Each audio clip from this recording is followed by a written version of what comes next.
د اسلامي امارت زړورو ځواکونو ګڼې وسلې او تجهیزات نیولي. دغو عملیاتو ته د اسلامي امارت د پلویانو او ولسي افغانانو غبرګونونه درنو لیدونکو ستړي مه شئ.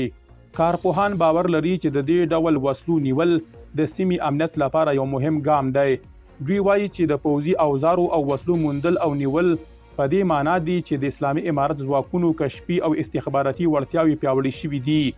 یو امنیتي کارپوه وایي د وسلو او تجهیزاتو موندل ښيي چې اسلامي امارت د امنیت ټینګښت او د وسلوالو مخالفانو د امکاناتو کمزوري کولو لپاره جدي هڅې ترسره وي.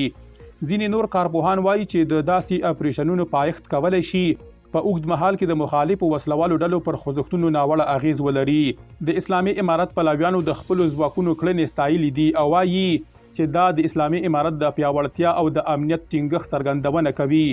یو کس لیکلي دا یوازې د اسلامي امارت د ځواکونو د هڅو یوه برخه ده چې په دې سره د هیواد په بیلابیلو سیمو کې امنیت ټینګوي.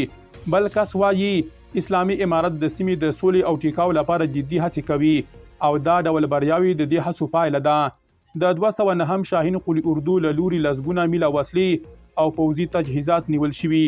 د 209 شاهین قلي اردو د څلورمې پلې لیوا بیدارو ځواکونو د سریپول د البدر ولسوالۍ د اسمیدان په سیمه کې د یو لړڅارګرو راپورونو پر بنسټ لسګونه میله وسلې او ګڼ شمېر پوځي تجهیزات چې په یو کور کې ځای پر ځای شوي وو موندلي او ترلاسه کړي دي.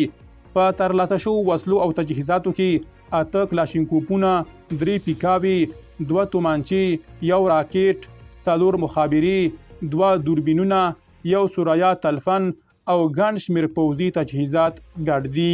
درنو لیدونکو له ملتیا مو مننه.